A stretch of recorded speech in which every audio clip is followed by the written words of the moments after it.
guy. Well, yeah, and Dave also had the charisma that he like attracted people, and people wanted to be part of the show. He was good at recruiting band members and stuff like that. Whereas I'm kind of like more of a little hermity guy, and I'm sort of more like a Mr. Spock or a Merlin.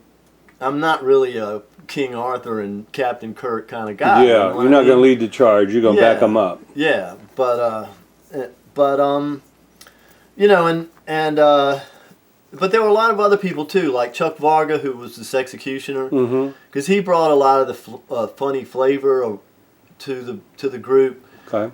He had this sort of gift of gab, where I really used to like to hang out with him a lot because he sort of looked like a Neanderthal, but he was like super hyper intelligent, and so meatheads would come up and try to fight with him, and then he would like hit him with this intellectual knockout punch, that was really funny to watch.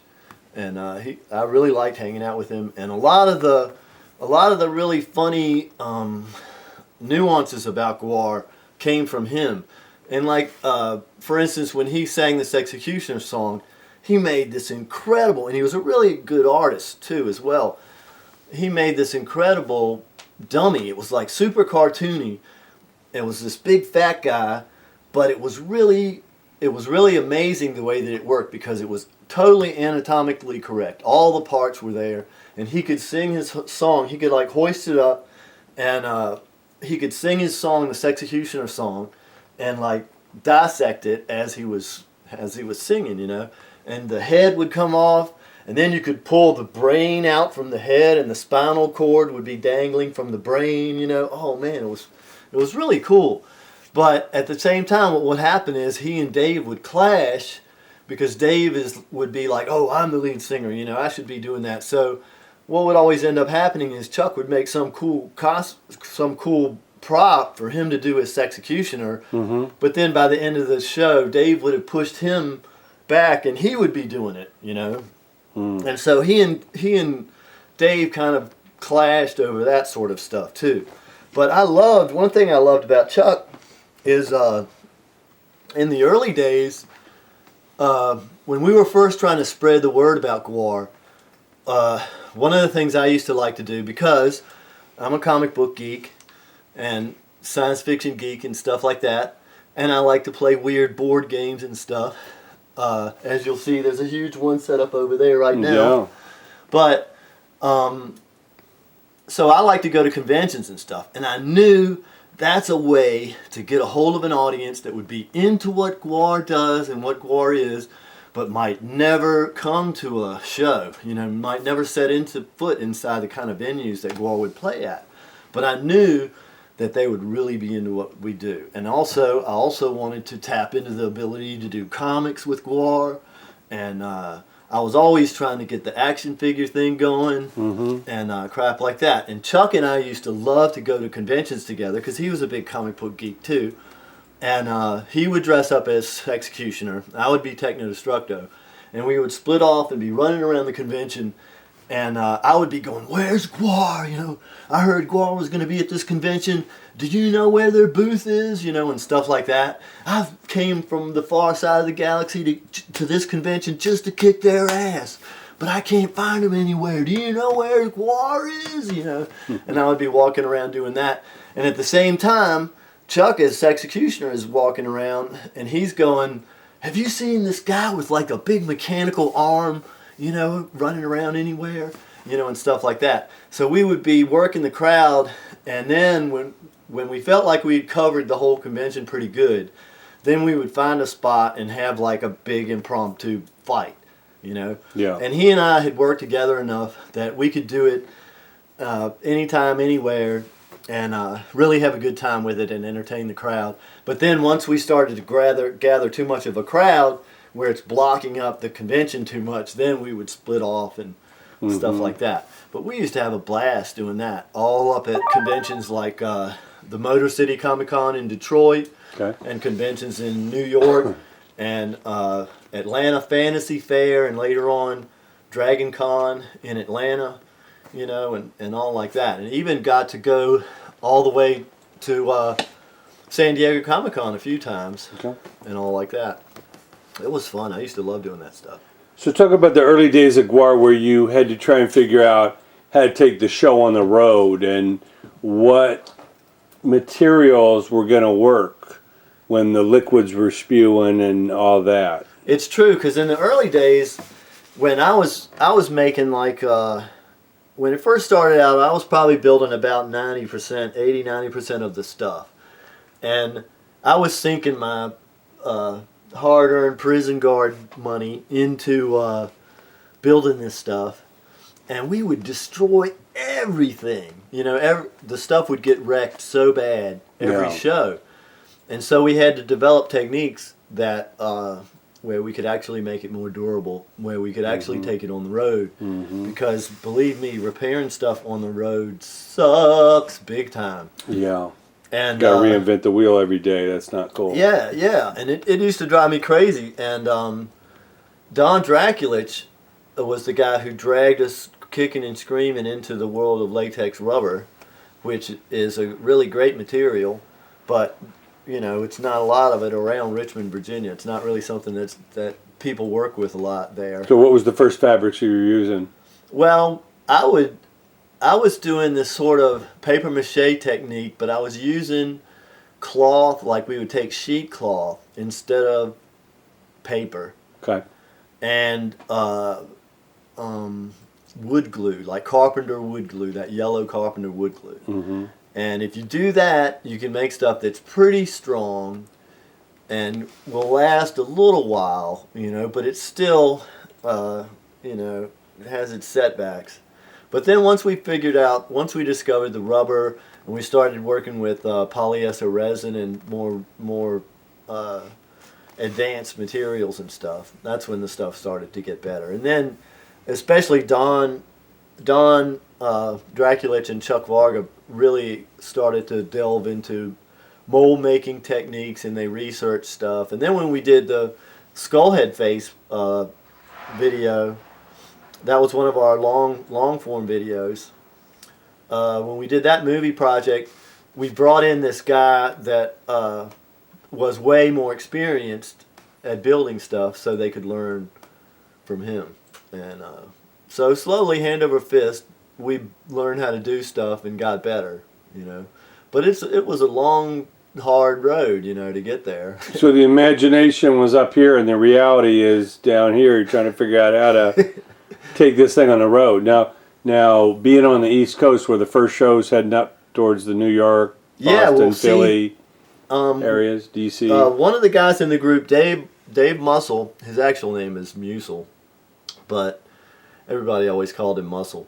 But Dave Muscle, who was one of the more capable artists, he was a sculptor. He had come from the sculpture department at the same art school that I had gone to, whereas I had gone through commercial art. So he had a lot more practical knowledge about carpentry and practical things, where my skills were all like pure art faggotry and stuff like that, and nothing practical. Okay. I could draw good, you know, and stuff like that. But like I said, even that, you know, for most of my art school career, I fought with my teachers, you know, and they hated my work. But anyway, Dave had bought a school bus for us. And that was one of the main turning points as far as being able to really be serious about Gwar. And because that gave us the capability to take the show on the road. And they converted the school bus so that the first third of it was seats. We ended up, I think we had 2 sofas facing each other. And then the middle part was there was a plywood platform so that people could lie down on this platform, and then there could be a second layer of people in sleeping bags. So we had 2 mattresses and then sleeping bags. And they used to call that the pea pit because everybody looked like pea pods in their sleeping bags lying back there. And then behind that, the last third of the bus was equipment, musical equipment, and props and costumes. Yeah. And then I think that first tour that we made, the first loop around the country that we made, I think there were like 10 of us all together. Between the, I think we had a road manager, maybe, and then we had the band, and then we had me. I played most of the bad guys in that particular show, and I think we took, who else went? I think Sexecutioner went, but I don't think Sleazy P. Martini went. But anyway, it was a very stripped down crew, and we had me, Sexecutioner, Danielle. I think that was about it. Okay. And then we had I think we probably took a guy to be the sound tech guy, and to help them set the stage and tune their instruments and get all that aspect of it ready to go, and all like that. And then we toured, and the funny thing about it was, man, that first tour, there was no money for any hotel rooms or anything like that. Yeah. And we're living on that school bus, and then we do the intense show like Gwar.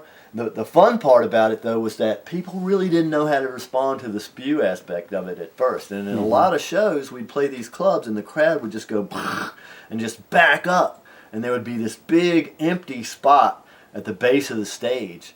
And Danielle and I, at the end of the show, after Techno Destructo gets his ass kicked, Danielle would whip the chain around my neck and throw me down into the floor, and there would be a huge So it was a second stage area now. Yeah, it would be a big puddle of blood, and it would be filthy, and she would drag me around on the floor, and I would just get totally filthy and bloody. And I would find people in the audience. I would try to find the whitest clothed person I possibly could find and just go up and grab them and go, "Help me!" You know. And then she would yank me back and just keep giving me more. And man, by the end of the night, I would be fucking filthy. I would be totally dirty. And then, so if the club didn't have a shower, this was if the club didn't have a shower, or if there's not some nice person there that will let 10 strangers come to their house and use their shower, and which actually happened a surprisingly large the amount punk of rock time. community. Yeah. And then, those early shows were really tough, man. And because we had a big crew and we would get out there. And, I remember I was one of the only people that when I was leaving home, I was like, I think I'm going to throw a couple of cans of sardines and some Vienna sausages and maybe some saltine crackers in my suitcase. And, man, later on in the tour, when I pulled those things out, everybody else would be going... because it was sparse times, man. It really was. There was not a big catering backstage. It was, man. We paid our dues, and we paid our dues back then to make Gwar the brand name that it became. We really did. We'll talk about the evolution of any of your favorite characters that you helped create. Obviously, Techno Destructo is your main one, but talk about any of the famous Gwar characters that you created. Cardinal Sin is probably next to Techno Destructo, is probably my favorite character in the show because he's been with us since the very beginning. That he was the bad guy in the original Scumdogs of the Universe movie, and he's like this giant holy warrior robot guy from outer space, and he comes to Earth to judge humanity, And so in this situation, all of a sudden Gwar is the ultimate bad guys, but they find themselves defending the Earth against this guy who's supposed to be the good guy, And so in the original Scumdogs of the Universe story, that's a lot of what it was about, is the clash between characters that are obviously good but are really evil inside, or characters that are evil outside but then turn out to be good inside. Stuff like that. So there was a lot of that kind of junk going on. And actually, the main character of the original Scumdogs of the Universe movie was supposed to be one of the nuns who works under Cardinal Sin, who was like a ninja character. Who, if you're a Gwar fan, you might have seen these characters that in and out of the Gwar mythos and movies and videos from time to time, and the comic strips and stuff like that. But Cardinal Sin has this whole entourage of holy warriors that work under him and stuff, and I think Rendezvous with Ragnarok, of all the videos that we ever made, we made 7 long form videos. About half of them are sort of like live videos, and about half of them are like movies, that don't, they've got music videos maybe spattered in them, but it's pretty much like a movie, with the beginning, middle, and end that runs the whole thing. And Rendezvous with Ragnarok is really my favorite Gwar video because that's the one that's really the closest to the original Scumdogs of the Universe story. And in the end of the movie, there's a video that we made for the Surf of Sin song that was actually, we really wanted that to be sort of our pitch for a possible Gwar TV show or movie, you know. And, you know, to me, that was the biggest disappointment to me of it all, was that we kind of like did plenty good as far as touring and making music and all that stuff, but we never really got to do the movies and TV shows and all that kind of stuff. You got caught up in the cycle of 'cause grabbing the gigs. Yeah, we always got caught up in the thing, and there was a lot of clashing going on within the group and junk like that was really kind of unnecessary. And I felt like if we could have just worked together better, you know, we really could have conquered the universe. But at the same time, I felt like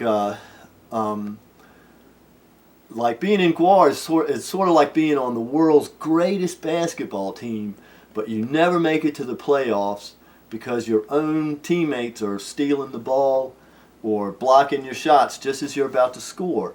And it's really kind of too bad that a lot of that was going on, you know, because we had a lot of cool, multi-talented people.